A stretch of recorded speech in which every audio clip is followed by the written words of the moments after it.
నమస్తే welcome to VMR logics. ఈ రోజు మనం మన current affairs integrated with GS కోర్సులో భాగంగా జనవరి మంత్ కి సంబంధించిన జనవరి 2024 మంత్ లో వార్తల్లో నిలిచిన వ్యక్తులు అంటే the persons in news concept ఏదైతే ఉందో అది డిస్కస్ చేద్దాం। సో ఇవి మా విఎంఆర్ లాజిక్స్ యొక్క online and offline numbers. Aspirants అందరికీ కోర్సెస్ రిలేటెడ్ ఎలాంటి ఇన్ఫర్మేషన్ కావాలన్నా ఎలాంటి క్వైరీస్ ఉన్నా ఈ నంబర్స్కి కాల్ చేసి మీ డౌట్స్ని క్లారిఫై చేసుకోవచ్చు। ఓకే, సో ఈరోజు పర్సన్స్ ఇన్ న్యూస్ మీరు ఎలా చదవాలి అంటే మొత్తం న్యూస్లో నిలిచిన పర్సన్స్ అందరూ జనవరికి సంబంధించిన న్యూస్లో నిలిచిన పర్సన్స్ అందరూ ఆ పర్సన్ పేరేంటి, అతను ఎందుకు న్యూస్లో నిలిచారు, అతను ఆర్ ఆమె ఎందుకు న్యూస్లో నిలిచారు, జస్ట్ అంతవరకు గుర్తుపెట్టుకుంటే సరిపోతుంది। కొంచెం ఎక్కడైనా డీటెయిల్డ్ ఇన్ఫర్మేషన్ గుర్తుపెట్టుకోవాలంటే నేను చెప్తాను, అంతవరకు ఫోకస్ చేయండి। ఓకేనా, మ్యాక్సిమం అపాయింట్మెంట్స్ ఉంటాయి, తర్వాత దేశాధ్యక్షులు మారడం, కొత్తగా ఎన్నికలయ్యి దేశాధ్యక్షులు మారడం, కొత్త ప్రధానమంత్రులు మారడం, లేదు అంటే ఎవరికైనా అవార్డ్స్ రావడం। ఓకే, సో మనం అవార్డ్స్ అనేవి స్పెషల్గా డిస్కస్ చేస్తాం, నో ప్రాబ్లం। అయితే ఎవరైనా మరణిస్తూ వార్తల్లో నిలవడం, వాళ్ళకి సంబంధించి ఏదన్నా కాంట్రిబ్యూషన్స్ ఉండడం, ఓకేనా, అట్లా ఫోకస్ చేస్తే సరిపోతుంది అనమాట। ఓకే, ఈజీ కాన్సెప్ట్, కొంచెం ఫోకస్ చేయండి। సో ఇక్కడ first concept persons in news, జనవరికి సంబంధించి పర్సన్స్ ఇన్ న్యూస్లో ఫస్ట్ పర్సన్ ఎవరు అంటే డెన్మార్క్ క్వీన్, డెన్మార్క్కి సంబంధించిన క్వీన్ ఎవరైతే ఉన్నారో మార్గరెట్ టూ రిటైర్ అవ్వబోతున్నారంట। అంటే నథింగ్ బట్ ఇంకా ఈ పదవిలో కొనసాగను అని చెప్పేసి ఆవిడ అనౌన్స్ చేశారు। ఓకే, రీసెంట్గా డెన్మార్క్కి సంబంధించిన క్వీన్ రాణి ఎవరైతే ఉన్నారో ఆవిడ స్టెప్ డౌన్ అవుతూ వార్తల్లో నిలిచారు। ఆవిడ పేరు ఏంటి అని అడుగుతారు, మార్గరెట్ టూ। ఒకసారి చూద్దాం మనం। Queen Margaret II of Denmark in her New Year speech revealed her decision to abdicate the throne after 52 years of rule. అంటే 52 సంవత్సరాలు పరిపాలించిన తర్వాత డెన్మార్క్కి సంబంధించిన క్వీన్ రిటైర్ అవబోతున్నారనమాట। Okay, the announcement made on the 14th of January marks the anniversary of her own accession to the throne at the age of 31 following the death of her father king Frederick 9। అంటే ఈవిడ father ఎవరైతే ఉన్నారో Frederick 9 రాజు, ఆయన మరణం తర్వాత 31 years of ఏజ్లో ఈవిడ రూలింగ్లోకి వచ్చారు। ఇప్పుడు 52 ఇయర్స్ ఆఫ్ రూలింగ్ కంప్లీట్ అయ్యాక ఈవిడ థ్రోన్ వదిలేస్తున్నారని చెప్పి న్యూస్లో ఉంది। ఓకే, జస్ట్ గుర్తుపెట్టుకోండి। Next French prime minister Elizabeth Born resigns, అంటే ఇక్కడ ఫ్రెంచ్కి సంబంధించి ఫ్రాన్స్ దేశానికి సంబంధించిన ప్రధానమంత్రి ఎలిజబెత్ బోర్న్ రిజైన్ చేస్తూ న్యూస్లో ఉన్నారు, చూద్దాం మనం। French Prime Minister Elizabeth Borne has resigned from her post. ఆవిడ రిజైన్ చేశారనమాట। She stepped down from office in the wake of intense political concerns in France over the controversial immigration law. This law is supported by the President Emmanuel Macron. So the act empowers the government to deport some foreigners from the country and take some other steps. అంటే అర్థమైందా, ఇక్కడ immigration లా ఒకటి తీసుకొచ్చారు। ఆ immigration లా యొక్క ఉద్దేశం ఏంటి అంటే నథింగ్ బట్ ఎవరైనా ఇల్లీగల్ ఇమిగ్రెంట్స్ ఉంటే, కంట్రీలోకి ఇల్లీగల్గా వచ్చేసిన చొరవబడిన ఇమిగ్రెంట్స్ ఉంటే వాళ్ళందరినీ తిరిగి వాళ్ళ దేశాలకి డిపోర్ట్ చేసేయడం, తిరిగి పంపించేయడం అనమాట। ఓకే, అది ఇమిగ్రేషన్ లా। దానికి యాక్చువల్లీ ఇక్కడ ఫ్రాన్స్కి సంబంధించిన ప్రెసిడెంట్ ఎవరైతే ఉన్నారో ఇమాన్యుయల్ మెక్రాన్ గారు ఉన్నారు కదా, మనం చూసాం మన యొక్క ఇండిపెండెన్స్ డే సెలబ్రేషన్స్కి చీఫ్ గెస్ట్గా వచ్చింది ఎవరు, ఫ్రాన్స్కి సంబంధించిన ప్రెసిడెంట్ ఇమాన్యుయల్ మెక్రాన్ గారు వచ్చారు। అండ్ మనం ఫ్రాన్స్లో కూడా యూపీఐ సర్వీసెస్ స్టార్ట్ చేసాము, అండ్ ఫ్రాన్స్తో ఇండియా చాలా వరకు డీలింగ్స్ చేసుకుంది, అండ్ ఫ్రాన్స్కి సంబంధించిన ఒప్పందాలన్నీ కూడా మనం డిస్కస్ చేసాం। ఎక్కడ సమ్మిట్స్ అండ్ కాన్ఫరెన్సెస్కి సంబంధించి అక్కడ డిస్కస్ చేసాం, చూడండి అటు కాన్సెప్ట్। సో ఇక్కడ ఫ్రాన్స్కి సంబంధించిన ప్రెసిడెంట్ ఎవరైతే ఉన్నారో ఆ ప్రెసిడెంట్ ఇమాన్యుయల్ మెక్రాన్కి ఆ యొక్క లా మీద సపోర్ట్ ఉందన్నమాట। ఇమిగ్రేషన్ లాని ఇమాన్యుయల్ మెక్రాన్ సపోర్ట్ చేశారు, బట్ ప్రధానమంత్రి అగేన్స్ట్గా ఉన్నారు। ఓకే, సో ఈవిడ రిజైన్ చేస్తూ న్యూస్లోకి వచ్చారు, గుర్తుపెట్టుకోండి ఎవరు, ఫ్రాన్స్కి సంబంధించిన ప్రధానమంత్రి ఎలిజబెత్ బోర్న్ రిజైన్ చేస్తూ న్యూస్లో ఉన్నారు, ఎందుకు అంటే ఇమిగ్రేషన్ లా కారణంగా। ఓకేనా, she is the second women prime minister of the country. ఓకేనా, so she is the second woman prime minister అనమాట, ఫ్రాన్స్కి సంబంధించి గుర్తుపెట్టుకోండి సరిపోతుంది। Next Felix Tshisekedi named president of Democratic Republic of Congo. ఇక్కడ ఒక కంట్రీకి సంబంధించిన ప్రెసిడెంట్, నూతనంగా ఎన్నికైన ప్రెసిడెంట్ న్యూస్లోకి వచ్చారు, పేరేంటి ఫెలిక్స్ షికేది। ఫెలిక్స్ షికేది ఏ దేశానికి సంబంధించిన నూతన అధ్యక్షుడు అంటే డెమోక్రటిక్ రిపబ్లిక్ ఆఫ్ కాంగోకి అధ్యక్షుడు। Okay, Democratic Republic of Congo is once again in the spotlight as president Felix Tshisekedi secures victory in the highly contested December 20 election. Just గుర్తుపెట్టుకోండి ఏ కంట్రీకి ఎవరు అధ్యక్షుడిగా వచ్చారు। Next a nationalist in Taiwan's presidency, ఇప్పుడు మళ్ళీ తైవాన్కి సంబంధించిన కొత్త ప్రెసిడెంట్, ఆ పేరేంటి అంటే లా చింగ్తే। లా చింగ్తే నూతనంగా ఏ దేశానికి సంబంధించిన ప్రెసిడెంట్గా స్వాన్ ఇన్ చేశారని అడుగుతారు. ఏ దేశానికి? తైవాన్. చైనాకి తైవాన్కి పడదు యాక్చువల్లీ. ఓకే, గుర్తుపెట్టుకోండి. చైనా ఎప్పుడు కూడా తైవాన్ని ఇండిపెండెంట్ కంట్రీగా డిక్లేర్ చేయదు. ఎప్పుడు తైవాన్ చైనాలో భాగమే అని వాళ్ళు డిక్లేర్ చేస్తుంటారనమాట. కానీ తైవాన్ దాన్ని అపోజ్ చేస్తూనే ఉంటుంది. ఓకేనా, వాళ్ళిద్దరికీ కూడా డిప్లొమాటిక్ రిలేషన్షిప్స్ పాజిటివ్గా ఉండవు. గుర్తుపెట్టుకోండి. అలాంటి కాంట్రవర్షియల్ కంట్రీ అయిన తైవాన్కి కొత్తగా ఎన్నికైన ప్రెసిడెంట్ ఎవరు అంటే లాయ్ చింగ్తే. నెక్స్ట్ చాడ్ దేశానికి సంబంధించిన నూతనంగా ఎన్నికైన ప్రైమ్ మినిస్టర్ ఎవరు? ప్రధానమంత్రి. గుర్తుపెట్టుకోండి, మీరు ప్రైమ్ మినిస్టర్ గురించి చదువుతున్నారా, ప్రెసిడెంట్ గురించి చదువుతున్నారా అని క్లారిటీ ఉండాలి. ఒక్కొక్కసారి ప్రెసిడెంట్ అని ఇస్తే కంప్లీట్గా సెంటెన్సే రాంగ్ అయిపోతుంది. ఓకేనా, కంట్రీ గుర్తుపెట్టేసుకుని పేరు గుర్తుపెట్టేసుకుంటే సరిపోదు. ప్రైమ్ మినిస్టరా ప్రెసిడెంటా అది క్లారిటీ ఉండాలి మనకి. ఇక్కడ చాడ్ కంట్రీ ఏదైతే ఉందో దానికి నూతనంగా ప్రైమ్ మినిస్టర్ ఎవరు వచ్చారు? సక్సెస్ మాస్రా. ఏ కంట్రీకి సంబంధించిన కొత్త ప్రైమ్ మినిస్టర్, నూతన ప్రధానమంత్రి అంటే చాడ్ దేశానికి సంబంధించిన నూతన ప్రధానమంత్రి. నెక్స్ట్ గ్యాబ్రియల్ అటల్ వచ్చేసి యంగెస్ట్ ప్రైమ్ మినిస్టర్ ఆఫ్ ఫ్రాన్స్గా అపాయింట్మెంట్ తీసుకున్నారు. యాక్చువల్లీ మనం చూసాం కదా ఇందాక, ఫ్రాన్స్ దేశానికి సంబంధించిన prime minister Elizabeth Borne resign చేశారు. ఎందుకంటే ఇమిగ్రేషన్ లా వల్ల అని చెప్పుకున్నాం, అవునా? సో ఫ్రాన్స్ దేశానికి ప్రెసిడెంట్ ఎవరు? అక్కడ ఇమాన్యుయల్ మెక్రాన్ గారు. రిజైన్ చేసిన ప్రైమ్ మినిస్టర్ ఎవరు? ఎలిజబెత్ బాన్. మనం చూసాం ఈ క్లాస్లోనే. ఇప్పుడు ఫ్రాన్స్ దేశానికి సంబంధించిన నూతన ప్రధానమంత్రి ఈ ఒక్క మంత్లోనే, జనవరి మంత్లోనే అపాయింట్మెంట్ తీసుకున్నారనమాట. ఆయన పేరేంటి అంటే గ్యాబ్రియల్ అటల్. గుర్తుపెట్టుకోండి. ఏ దేశానికి సంబంధించిన నూతన ప్రధానమంత్రి అంటే ఫ్రాన్స్ దేశానికి సంబంధించిన నూతన ప్రధానమంత్రి. ఓకేనా, so he became the youngest prime minister of France. Adapa Karthik, ఇది ఒక అపాయింట్మెంట్ అనమాట. చూద్దాం దేనికి సంబంధించిందో.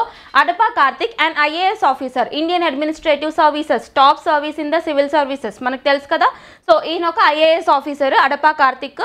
ఈయన అపాయింట్మెంట్ ఏంటి అంటే వరల్డ్ హెల్త్ ఆర్గనైజేషన్ ఉంది కదా, WHO, ప్రపంచ ఆరోగ్య సంస్థ హెడ్ క్వార్టర్స్ జెనీవా, స్విట్జర్లాండ్ కేంద్రంగా పనిచేస్తుంది. ఎస్టాబ్లిష్ అయింది వచ్చేసి 7th April 1948 ఎస్టాబ్లిష్ అయింది. ఇంటర్నేషనల్ ఆర్గనైజేషన్స్ అన్నీ కూడా హెడ్ క్వార్టర్స్ చూడాలి. ఎస్టాబ్లిష్మెంట్ ఇయర్, అట్లీస్ట్ ఇయర్ వరకు అయినా గుర్తుపెట్టుకోవాలి. ఓకేనా, మ్యాథ్స్ ద ఫాలోయింగ్లో అడుగుతారు మనల్ని. ఓకే, ఇక్కడ అడపా కార్తిక్ ఐఏఎస్ ఎవరైతే ఉన్నారో ఈయన WHOకి సంబంధించిన ఏషియా డివిజన్, ఏషియా వింగ్ ఏదైతే ఉంటుందో, ఓకే, ఏషియా కాంటినెంట్కి సంబంధించిన WHO డివిజన్కి హెడ్గా అపాయింట్ అయ్యారు. ఎవరు? అడపా కార్తిక్ ఐఏఎస్. ఆయన బిలాంగింగ్ ఏ సిటీకి సంబంధించి అంటే ఖమ్మంకి సంబంధించిన ఐఏఎస్ ఆఫీసర్ అనమాట. గుర్తుపెట్టుకోండి. Next Ravindra Kumar Tyagi assumed charge as CMD of power Grid Corporation of India limited. Power Grid corporation ఉంది కదా మన ఇండియాలో. సో పవర్ గ్రిడ్ కార్పొరేషన్కి నూతనంగా ఎన్నికైన CMD అంటే మేనేజింగ్ డైరెక్టర్ ఎవరు అని అడుగుతారు. ఎవరు? Ravindra Kumar Tyagi appointed as the new CMD of which organisation అంటే Power Grid Corporation of India Limited. గుర్తుపెట్టుకోండి, సరిపోతుంది. Next On 1st January 2024, Nadia Calvino Santa Maria, a Spanish economist and civil servant, took over as 8th president of European Investment Bank. ఇక్కడ European Investment Bank ఇదేంటి అంటే Europe కాంటినెంట్లో the lending అనమాట, lending agency European Investment Bank. ఓకేనా, దీనికి సంబంధించి నూతనంగా ఎవరు ప్రెసిడెంట్గా ఎన్నికయ్యారని అడుగుతారు. She's a female. ఎవరు? ఆవిడ పేరేంటి అంటే Nadia Calvino Santa Maria. Okay, she's a economist, స్పానిష్కి సంబంధించిన ఎకనామిస్ట్, అలాగే ఒక సివిల్ సర్వెంట్ అనమాట. ఎవరు? పేరేంటి? Nadia Calvino Santa Maria.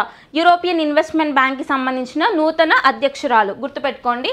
And with this appointment she became the first women president of EIB. ఎక్కడైనా ఫస్ట్ విమెన్ అని వస్తే చాలా ఇంపార్టెంట్ అండి. ఓకే, ఇక్కడ she is the first women president of EIB, European Investment బ్యాంక్కి సంబంధించిన మొట్టమొదటి మహిళా అధ్యక్షురాలు. ఓకే, ఎవరు? Nadia Calvino Santa Mario. గుర్తుపెట్టుకోండి. అండ్ ఈ యొక్క EIB బ్యాంక్ కొంచెం పెద్ద బ్యాంకే అది. సో దీనికి సంబంధించి హెడ్ క్వార్టర్స్ చూద్దాం మనం. ఎక్కడ? లగ్జెంబర్గ్. ఎగ్జాక్ట్గా చూస్తే సో లగ్జెంబర్గ్లోని బోల్వార్డ్ కాన్రాడ్లో దీని యొక్క హెడ్ క్వార్టర్స్ ఉంది. ఎస్టాబ్లిష్ చేసింది 1958, 1958 ఎస్టాబ్లిష్ చేశారనమాట. ఓకేనా, గుర్తుపెట్టుకొని సరిపోతుంది. Next Sanjeev Agarwal appointed CEO and MD of NIIFL. ఓకేనా, ఇక్కడ national investment and infrastructure fund limited. ఇదేంటి అంటే భారతదేశంలో కానీ ఇంటర్నేషనల్గా కానీ, అంటే నేషనల్గా కానీ ఇంటర్నేషనల్గా కానీ ఇన్వెస్ట్మెంట్స్ ఏవైతే వస్తాయో మన భారతదేశానికి సంబంధించి ఆ ఇన్వెస్ట్మెంట్స్ని ఎగ్జాక్ట్గా చెప్పాలంటే ఇన్ఫ్రాస్ట్రక్చర్కి సంబంధించిన ఇన్వెస్ట్మెంట్స్ అంటే మౌలిక సదుపాయాలకి సంబంధించిన ఇన్వెస్ట్మెంట్స్ అన్నిటినీ కూడా మెయింటైన్ చేసే ఓకేనా మెయింటైన్ చేసే ఒక ఆర్గనైజేషన్ భారతదేశంలో మెయింటైన్ చేసే ఒక ఆర్గనైజేషన్ అదేంటి అంటే national investment and infrastructure fund limited NIIFL ఓకేనా దీని ఫంక్షనింగ్ అర్థమైంది కదా అయితే దీనికి సంబంధించిన నూతన CEO and MD managing director ఎవరు అంటే Sanjeev Agarwal appointed as new CMD of NIIFL గుర్తుపెట్టుకోండి next Bangladeshi economist and Nobel laureate Dr. Mohammad Yunus has been sentenced to 6 months in prison by Dhaka court.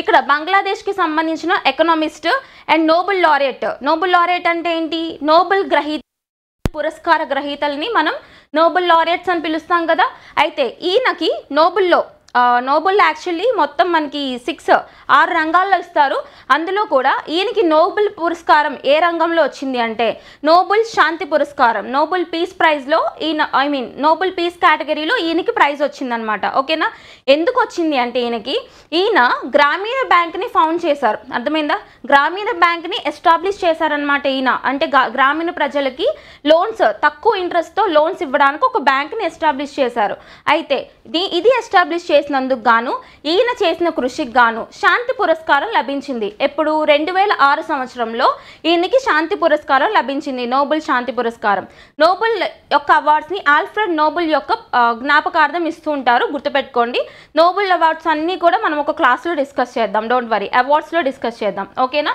So అయితే ఈయనకి 2006లో శాంతి పురస్కారం వచ్చింది కదా ఈయన ఏ దేశానికి సంబంధించిన ఆయన బంగ్లాదేశ్కి సంబంధించిన ఎకనామిస్ట్ అండ్ ఎంటర్ప్రీనర్ అంటే ఏదైనా ఒక ఆర్గనైజేషన్ ఎస్టాబ్లిష్ చేసిన ఆయన అండ్ బ్యాంకర్ సో ఇప్పుడు ఈయనకి ఒక 6 నెలలు జైలు ఖైదీ విధించారంట ఎందుకంటే నథింగ్ బట్ గ్రామీణ బ్యాంక్ ఏదైతే ఉందో దానికి సంబంధించిన వెల్ఫేర్ ఫండ్స్ ఆ వెల్ఫేర్ ఫండ్స్ని సరిగ్గా యూటిలైజ్ చేయట్లేదు అండ్ ఆ వెల్ఫేర్ ఫండ్ని సరిగ్గా ఎస్టాబ్లిష్ చేయలేదు అన్న ఒక రీజన్తో ఈయన్ని ఇప్పుడు 6 months ఇంప్రిజన్మెంట్ వేయడం జరిగింది గుర్తుపెట్టుకోండి బంగ్లాదేశ్కి సంబంధించిన నోబెల్ పురస్కార గ్రహీత సో నోబెల్ లారెట్ కాబట్టి వెరీ ఇంపార్టెంట్ పర్సన్ ఖచ్చితంగా ఇలాంటి వాళ్ళని అడుగుతారు ఓకేనా next justice Sanjeev Khanna appointed as NALSA executive chairperson ఇక్కడ నాల్సా అంటే nothing but national legal services authority of India okay national legal services authority of India అని ఒక ఆర్గనైజేషన్ ఉంటుంది మనకి ఇది యాక్చువల్లీ ఎందుకు ఫామ్ చేయాల్సి వచ్చిందంటే అందరికీ కూడా ఫ్రీ లీగల్ ఎయిడ్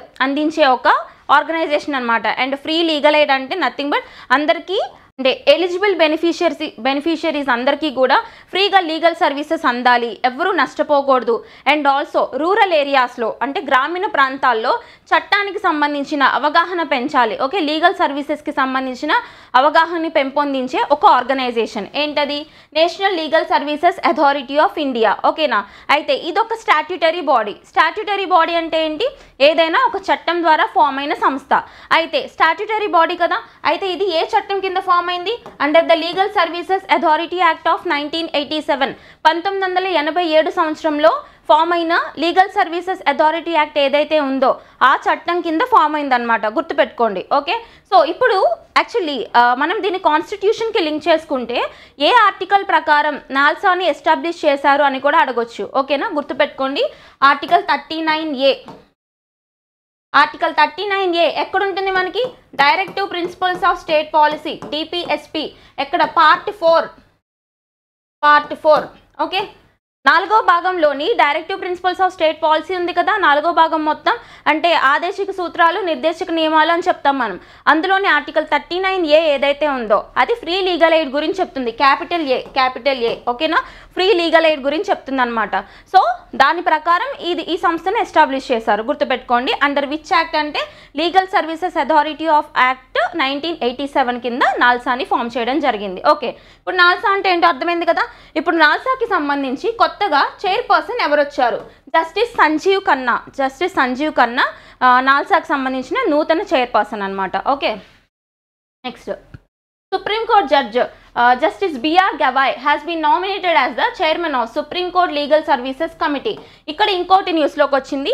ఇదేంటి అంటే సుప్రీం కోర్ట్కి సంబంధించిన లీగల్ సర్వీసెస్ కమిటీ. ఓకేనా, ఇది కూడా ఈ లీగల్ సర్వీసెస్ కమిటీ కూడా మనం ఇందాక డిస్కస్ చేసాం కదా, ఏంటి national legal services Authority act ఏదైతే ఉందో 1987 ప్రకారం, ఓకే, ఆ యాక్ట్ ప్రకారమే ఈ యొక్క లీగల్ సర్వీసెస్ కమిటీని కూడా కాన్స్టిట్యూట్ చేయడం జరిగింది. ఓకేనా, అయితే దీని యొక్క ఫంక్షన్ ఏంటి అంటే వల్నరబుల్ సెక్షన్ ఆఫ్ పాపులేషన్, అంటే నథింగ్ బట్ కొంచెం మార్జినలైజ్డ్ క్యాస్ట్ నుంచి వచ్చిన వాళ్ళు అండ్ అణగారిన వర్గాలకు చెందిన వాళ్ళు, వీళ్ళందరికీ కూడా ఫ్రీగా లీగల్ సర్వీసెస్. ఇప్పుడు ఫర్ ఎగ్జాంపుల్ ఎవరైనా ఏదైనా కోర్టులో కేసు వేయాలంటే ఎందుకు భయపడతారు అంటే అది పెండింగ్స్ అవుతూనే ఉంటుంది, అంటే ఎక్కువ హియరింగ్స్ అవుతూ ఉంటుందన్నమాట. ఎందుకంటే నంబర్ ఆఫ్ కేసెస్ అనేవి ఇప్పటికే పెండింగ్లో ఉన్నాయి, జ్యుడిషియరీ మీద బర్డెన్ ఎక్కువైపోయింది. అందుకే కదా ఫాస్ట్ ట్రాక్ కోర్ట్స్ అని చెప్పి, ట్రిబ్యునల్స్ అని చెప్పి, ఓకే, ఇంత డిజిటలైజేషన్ ప్రాసెస్ని కూడా ఇంత ఎంకరేజ్ చేస్తున్నారు, అవునా, ఈ పెండింగ్స్ అన్నీ ఎక్కువ అవ్వకుండా.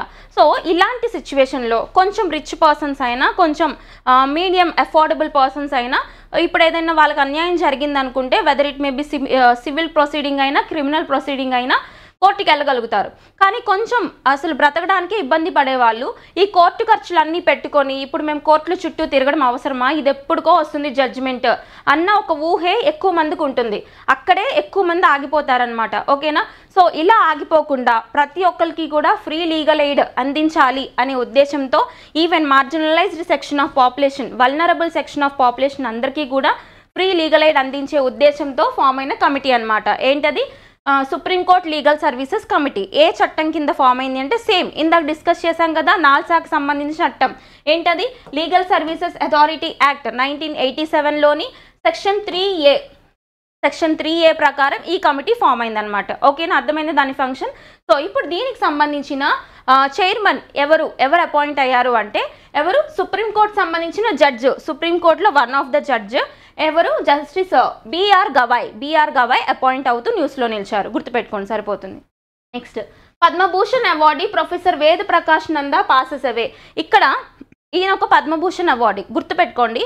పద్మభూషణ్ అవార్డీస్ అయినా, నోబెల్ లారియట్స్ అయినా, భారతరత్న అవార్డీస్ అయినా, రామన్ మెగ్సెసే అవార్డీస్ అయినా, సంగీత నాటక అకాడమీ పురస్కారానికి సంబంధించిన వాళ్ళైనా, ఇలా కొన్ని ప్రతిష్టాత్మకమైన అవార్డ్స్కి పొందిన వాళ్ళు ఎవరైనా కానీ ఏ కారణం చేతైనా కానీ న్యూస్లోకి వస్తే, ఏ కారణం చేతైనా మరణిస్తూ వచ్చినా, అరెస్ట్ అవుతూ వచ్చినా, ఏదైనా ఇన్నోవేషన్తో వచ్చినా, ఏదైనా పురస్కారంతో వచ్చినా, వీళ్ళందరూ చాలా చాలా ఇంపార్టెంట్ అనమాట. ఎందుకు అంటే వాళ్ళకి సంబంధించి బ్యాక్గ్రౌండ్కి వెళ్ళి వాళ్ళు చేసిన అచీవ్మెంట్ గురించి అడుగుతారు.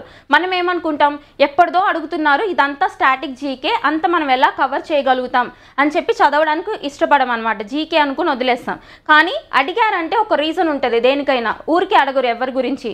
సో వాళ్ళు ఎలాగోలా న్యూస్లో ఉంటేనే అడుగుతారు. నేను ఇక్కడ ఎందుకు చెప్తున్నానంటే మీకు ఎగ్జాంపుల్ ఇప్పుడు ఇది చూడండి, ఇక్కడ పద్మభూషణ్ అవార్డీ. ఓకే, ఈయనకి పద్మభూషణ్ 2018లో వచ్చింది. ఓకేనా, మీకు ఇండైరెక్ట్గా అడిగే ఛాన్స్ ఉంటుంది కింద. ఈయన యాక్చువల్లీ ఏ రంగానికి చెందిన ఆయన అంటే లిటరేచర్, ఎడ్యుకేషన్, ఇంటర్నేషనల్ లాకి సంబంధించిన ఒక పర్సన్, ఎమినెంట్ పర్సన్. సో ఇండైరెక్ట్గా ఈయన పేరిచ్చి ఈయనకి ఏ సంవత్సరంలో పద్మభూషణ్ అవార్డు వచ్చింది అని చెప్పేసి అడగొచ్చు. యాక్చువల్ ఆయనకు వచ్చింది ఎప్పుడు? 2018లో. అక్కడ మనం ఆన్సర్ చూసుకుంటే 2018 ఉంటుంది. ఓకే, అలాంటప్పుడు మనం ఏమనుకుంటాం, 2018 సంవత్సరాలు ఇక్కడ ఎందుకు అడిగారు, ఈ సంవత్సరమే మనం కంప్లీట్గా చదవలేకపోయామని అనుకుంటాం. కానీ ఎందుకు అడిగారంటే ఈయన మరణిస్తూ వార్తల్లో నిలిచారు కాబట్టి బ్యాక్గ్రౌండ్ ఇన్ఫర్మేషన్కి వెళ్ళి అడిగారు. అర్థమైందా? అందుకే ప్రతి ఒక్క person important. Persons in news జాగ్రత్తగా కాన్సన్ట్రేట్ చేసి చదవండి. సో ఇక్కడ ఈయన ఏ రంగానికి చెందిన ఆయన? లిటరేచర్ సాహిత్య రంగం, ఎడ్యుకేషన్ విద్యారంగం, ఇంటర్నేషనల్ లా, ఓకే, అంతర్జాతీయ న్యాయరంగం, ఈ రంగానికి సంబంధించిన ఎమినెంట్ పర్సనాలిటీ. పద్మభూషణ్ అవార్డీ 2018లో ఈయనకు పద్మభూషణ్ పురస్కారం కూడా వచ్చింది. ఓకేనా, ఎవరైనా పద్మభూషణ్ అవార్డీ ప్రొఫెసర్ ప్రకాష్ నందా చనిపోతూ వార్తల్లో నిలిచారు, గుర్తుపెట్టుకోండి. Next, maestro Ustad Rashid Khan passes away at 55.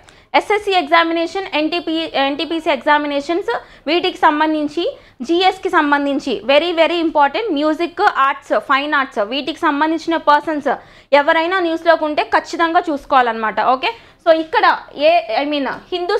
Hindustani classical మ్యూజిక్కి సంబంధించిన ఒక ఎమినెంట్ పర్సనాలిటీ ఎవరైతే ఉన్నారో ఆయన పేరేంటి? Ustaad Rashid Khan.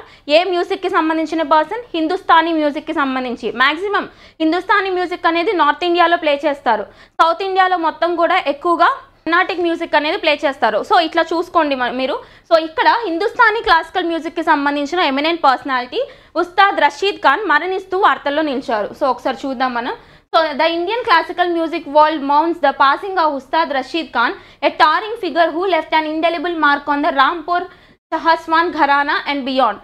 So immersing himself further in the rich tapestry of Hindustani classical music, this dedication manifested into mastery and with his renditions of Vilambit Khayal earning him widespread acclaim. ikkada vilambit khayal అనే ఒక pattern, ఒక rendition అనేది న్యూస్లోకి వచ్చింది ఈయనకు సంబంధించి.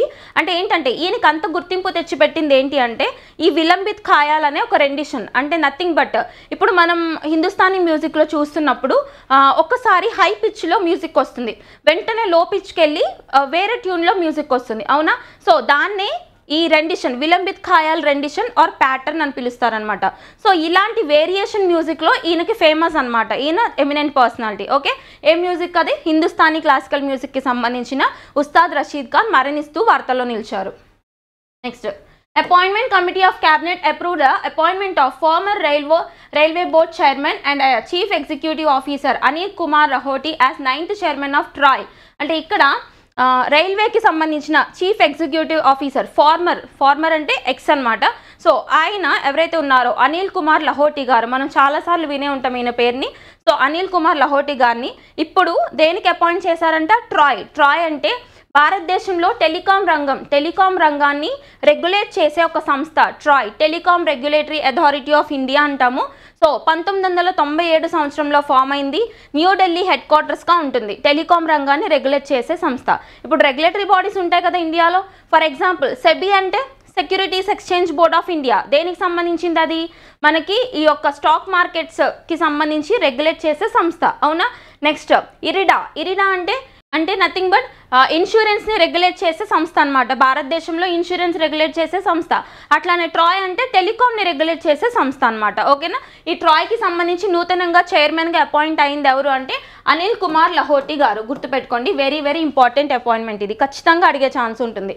So Troy establish అయింది 1997లో. Headquarters వచ్చేసి New Delhi.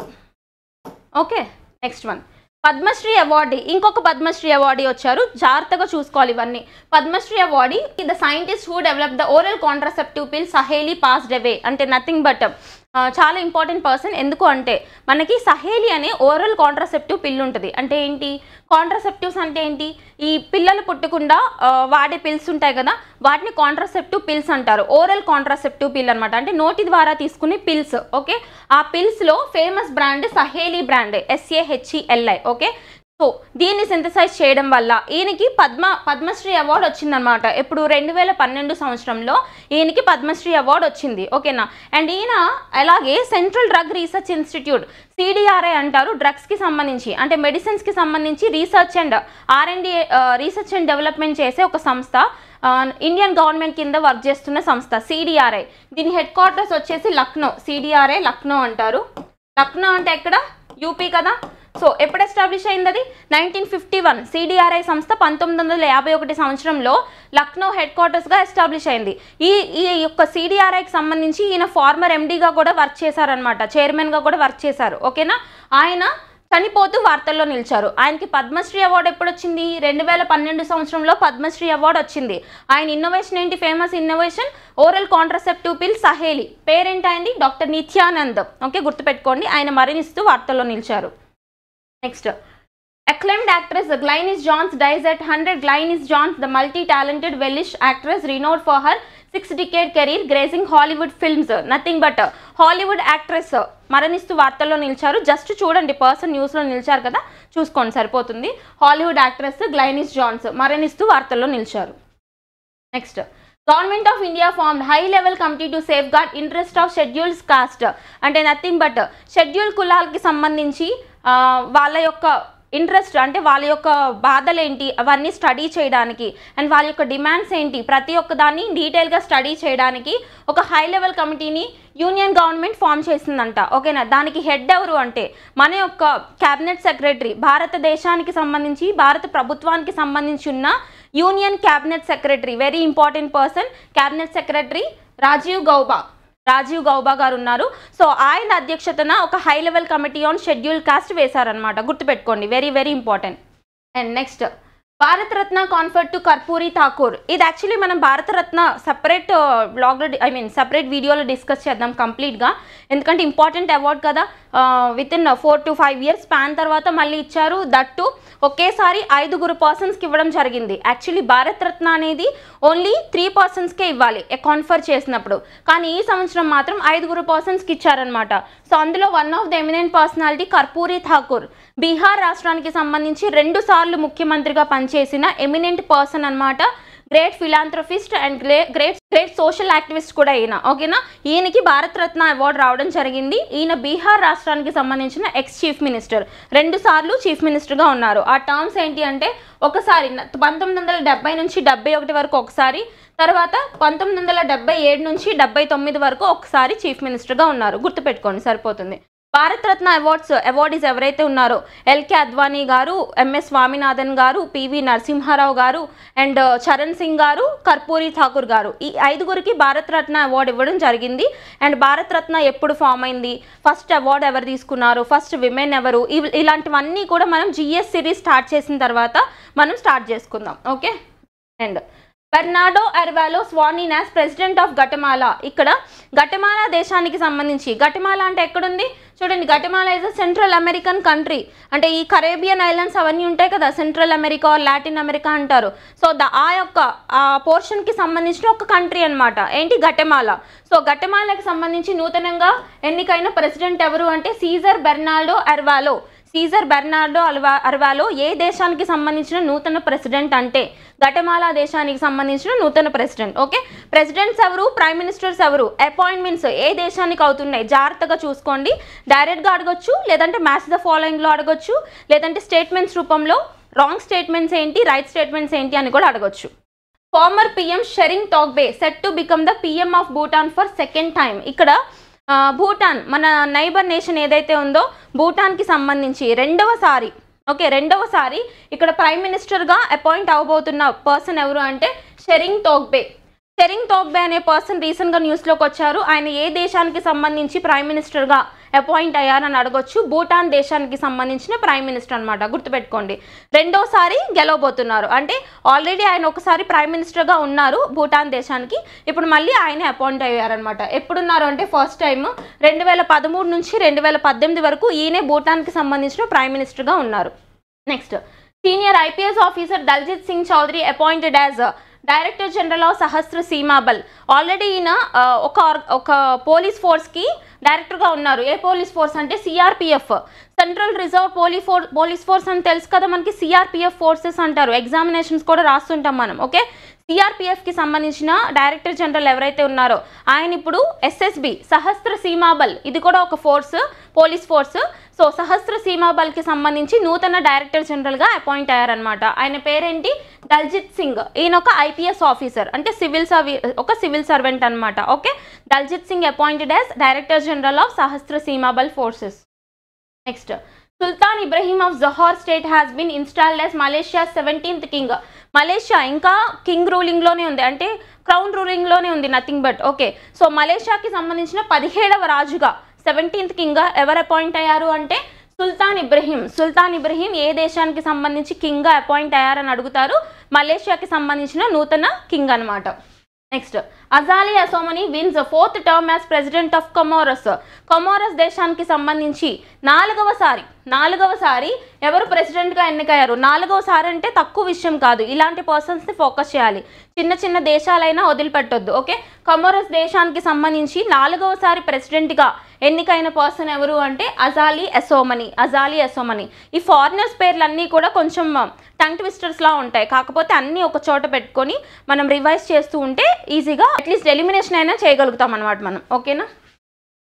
Next Imran Khan was jail for 10 years.